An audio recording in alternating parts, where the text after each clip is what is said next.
வணக்கம் நண்பா, நீங்கள் பார்த்து கொண்டிருப்பது சக்திதாசன் நூலகம் சேனல். என்னோட பெயர் சக்திதாசன். இந்த கொரோனா வைரஸ் எல்லாரையும் பாடாப்படுத்திகிட்ருக்கு. ஆனால் இன்றைய இளைஞர்கள் நாம் என்ன பண்ணணும் அப்படின்றத கொஞ்சம் யோசிக்கணும். அதை பற்றின வீடியோ தான் இந்த பதிவு. என்ன நான் சொல்ல போகிறேன் அப்படின்றத கொஞ்சம் காது கொடுத்து கேளுங்க. தயவு செஞ்சு வீடியோவை ஃபுல்லாக பாருங்கள்.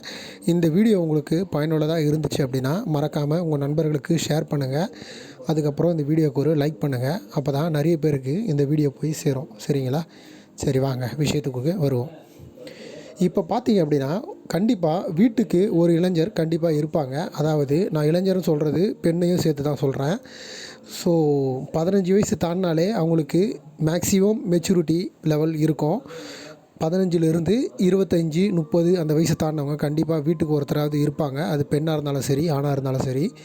அவங்க எல்லாருமே என்ன பண்ணணும் அப்படின்னா, தயவு செஞ்சு உங்கள் வீட்டில் இருக்கிறவங்களுக்கு கொஞ்சம் இந்த கொரோனா வைரஸை பற்றி எடுத்து சொல்லுங்கள்.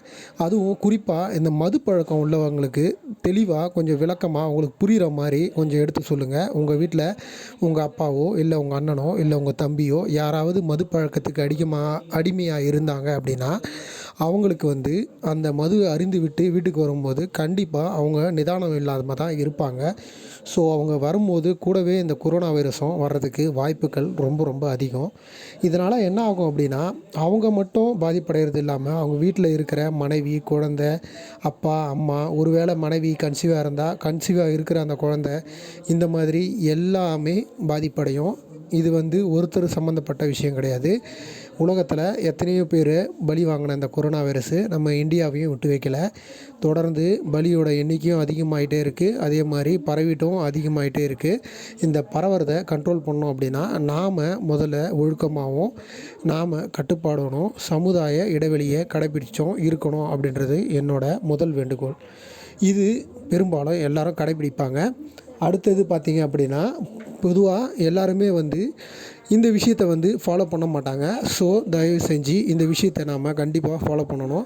ரெண்டாவது விஷயம் என்ன அப்படின்னா, இப்போது உங்கள்கிட்ட ஒரு அமௌண்ட் இருக்குது, அதாவது ஒரு 1000மோ 2000மோ ஏதோ இருக்குது, உங்கள் குடும்ப தேவைக்கு அது போதும் அப்படின்னா அதை வச்சுட்டு நீங்கள் ரன் பண்ணுங்கள். அதை விட்டுட்டு தயவு செஞ்சு யாருக்கிட்டேயும் போய் உதவின்னு நிற்காதீங்க. கண்டிப்பாக யாருமே உதவி பண்ண மாட்டாங்க.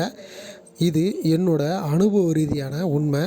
அது உறவினராக தான் இருந்தாலும் சரி, நண்பர்களாக இருந்தாலும் சரி, ஏன் நமது அரசாங்கமாக இருந்தாலும் சரி, யாராக இருந்தாலுமே அவங்க உதவி பண்ண மாட்டாங்க. எல்லாமே சுயநலமாக தான் யோசிப்பாங்க, சுயநலமாக தான் நடந்துப்பாங்க. அதில் எந்தவித மாற்றமும் கிடையாது. ஏன்னா அவங்களுக்கு நம்மளை பற்றி யோசிக்கிற அளவுக்கு அவங்களுக்கு நேரமும் இல்லை. அதுக்குண்டான ஒரு சரியான முடிவு எடுக்கிற திறமையும் அவங்கக்கிட்ட இல்லை. அது யாராக இருந்தாலும் சரி, எல்லாருமே அவங்களுடைய சுயநலத்தை பார்த்து அவங்களே சரி பண்ணிக்கணும், அவங்களுக்கு அவங்களே ஒரு லெவலுக்கு கொண்டு போகணும் அப்படின்னு மட்டும் தான் யோசிப்பாங்களே கண்டி யாருமே நமக்கு உதவி பண்ண மாட்டாங்க. அதனால் உங்களால் முடிஞ்ச வரைக்கும் உங்களை நீங்களே பாதுகாத்துக்குங்க. அதுதான் நான் இந்த பதிவில் சொல்கிறேன். இது ரெண்டாவது விஷயம். மூணாவது விஷயம் என்ன அப்படின்னா, இப்போது பொதுவாக இந்த பண விஷயமும் சரி, நம்மளுடைய இந்த சமுதாய இடைவெளி மட்டும் நம்மளை காப்பாற்றிடுமா அப்படின்னா கண்டிப்பாக காப்பாற்றாது.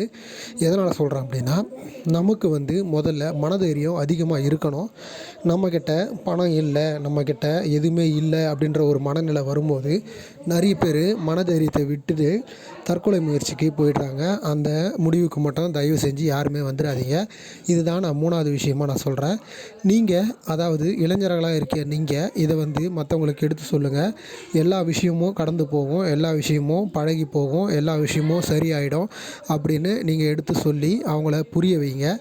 அப்படி நீங்கள் புரிய வைக்கும்போது கண்டிப்பாக அவங்களுக்கு ஒரு நல்ல பலனை ஏற்படும். அதில் எந்தவித மாற்றமும் கிடையாது. ஸோ இந்த 3 விஷயங்களையும் நீங்கள் கண்டிப்பாக ஃபாலோ பண்ணுவீங்கன்ற நம்பிக்கையோடு இந்த பதிவை நான் முடிச்சுக்கிறேன். மேலும் ஒரு நல்ல பதிவில் உங்களை சந்திக்கிறேன். நன்றி, வணக்கம், வாழ்க வளமுடன். தமிழ் என்று சொல்லடா, தலை நிமிர்ந்து நில்லடா. இவ்வளவு நேரம் என் பதிவை பார்த்த அனைத்து நல்ல உள்ளங்களுக்கும் என் மனமார்ந்த நன்றி. நன்றி, வணக்கம்.